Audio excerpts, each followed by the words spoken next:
Okay, so we're not looking at each, for the degree, you're looking at just the highest. Because what is this one? If it has an exponent of 2, what is it technically? Square. A quadratic. So some people are writing quartic, quadratic, and then binomial, but you only do the highest. The highest trumps all. You ever played spades or like That's what I did. I was so. what is it, Texas Hold'em or whatever? I don't know. Like, right? So there's a highest and it trumps everything else. So don't look at that like that, okay? Look at 3. What is the highest exponent? 4. 4, which means it's what? Quartic. How many pieces are there? How many number of terms? 3. Count again. 4. 4. Okay, we got 1, 2, 3, 4. So what is the name going to be? Polynomial. It's a quartic polynomial.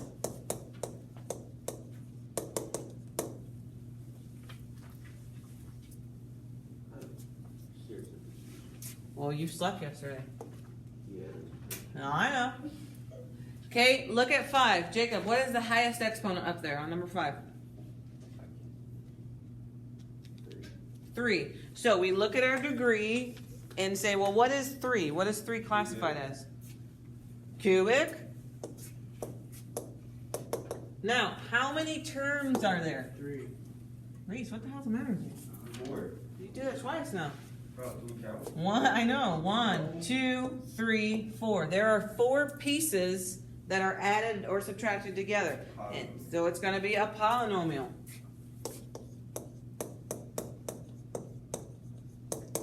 I know I did yesterday. I named all of them.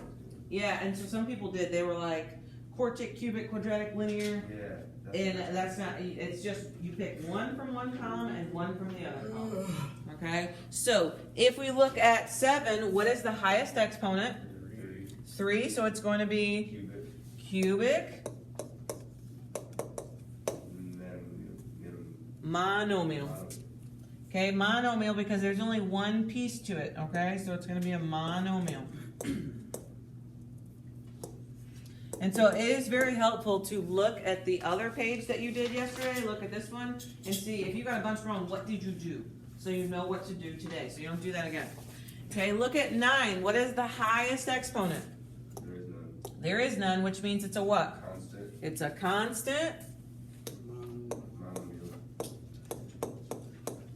monomial. There's only one piece to it, so it's going to be a constant monomial. Hopefully by today you're getting a much better hang of it, okay? 11, what is the highest exponent? Quadratic. 2, which means it's quadratic. How many number of terms are there? 2. Reese, what the heck is going on, man? Okay, there's 2, which means it's binomial. I meant to say so. Reese, I would believe that if that wasn't the 3rd time that you said the wrong I number. got one wrong yesterday. I know, what's the matter? Maybe I'm saying on accident. Okay? All this. Whoa. The next part of this is new, okay? We didn't do it yesterday, however, blow your mind. It's super easy, okay? I think, and I'm not hating Trey, I think that maybe you had a hard time when we were doing this before, so please pay close attention. So, it's adding and subtracting polynomials. What does polynomial mean? Four more and many terms. It's an expression. Technically, a polynomial could just be 6. Okay? So, we're adding up this polynomial with this polynomial. Okay? So, and if we just think about that in like the lamest terms possible, if I have money in this pocket and I have money in this pocket, I do. And we put them together, right? You would put all your 5s together, all your 1s together, all your 20s together, whatever. Okay? You've never seen $100 in your life. Shut up. I had one. Someday I had to pay for my dog's stuff. Okay, so that's what we're doing here. Now, you only put the like exponents together, okay? And so essentially all you're doing is adding up the big ones, okay, with the like exponents. And we're going to do an addition one first because the addition is obviously easier. So, our highest exponent here is what? 4. So over here I have a negative 2n plus 4. You always use the sign in front of it. And then I also have an 8n plus 4. So what is negative 2 plus 8? Wait, no, 6. So it's going to be 6n to the 4th. And the reason I started with the 4 is because what does standard form tell us to do? We did it yesterday. What is standard form, huh? Add the biggest numbers or something. Yeah, it goes highest to lowest in ABC order. Okay, so that's why I chose the 4. What is the next lowest exponent? The 2. The 2. Okay, so we got 5n2 and a 5n2. So what is 5 plus 5? 10. 10. So it's going to be plus 10n squared. And what do we have left? 2n and 4, and those are single n's where they have an exponent of 1. Okay, and so we can add these two together. So what is 2n plus 4n? Yeah, so it's going to be plus 6n. And that's it. That's hard. Okay, yeah, that's low key. I told you. I had you. Huh? No. They want you to simplify that expression, which means put them together. Okay, if you had to simplify your money, do you keep money in every pocket in your pants? No, you put your money in one pocket. Most people put their money either in your wallet or in this pocket or in this pocket. You have money all over your pockets, right? And in your coat and in your hoodie. Like, you look stupid. You don't put a penny in every pocket, right? You put them all in one pocket. Okay, so that's essentially what we're doing. But the subtraction one is a little bit, it's not different. But so the addition, what happens is, and I can even show you on this one.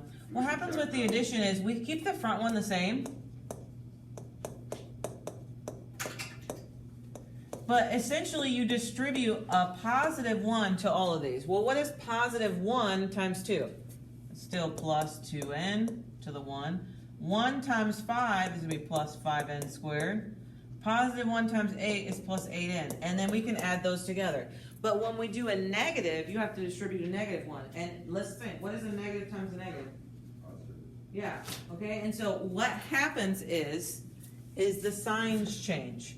Okay, so the front one, and I'm going to do it the long way, and then I'm going to show you a shortcut, okay? So we got 2x minus 3x to the 4th minus 3x, okay? Well, we have to distribute that negative 1. So what is negative 1 times 8? Negative 8x squared. Negative 1 times negative 6. 6. Plus 6. Negative 1 times negative x.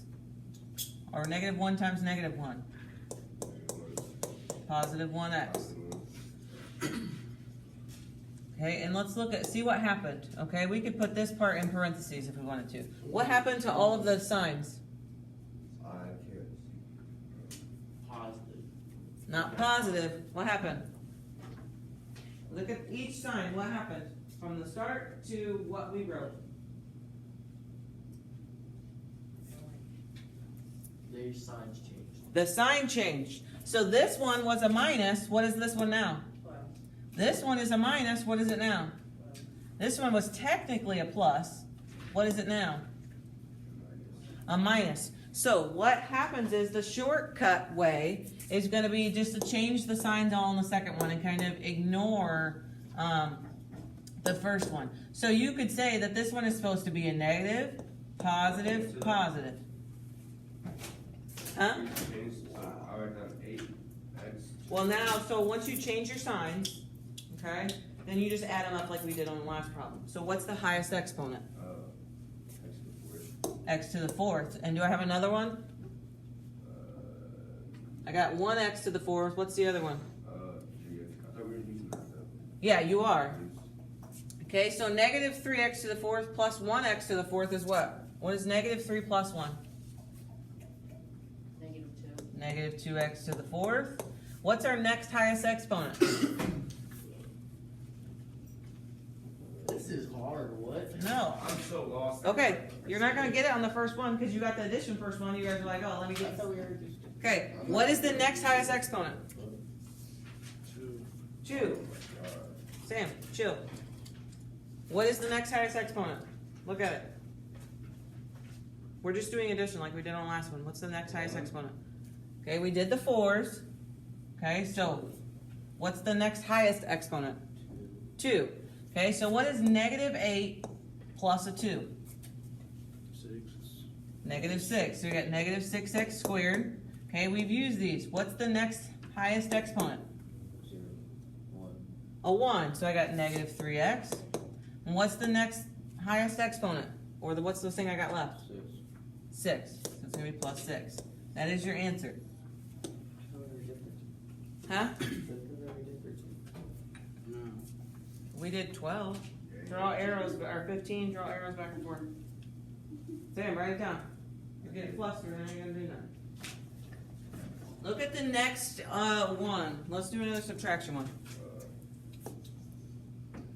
Let me stop this.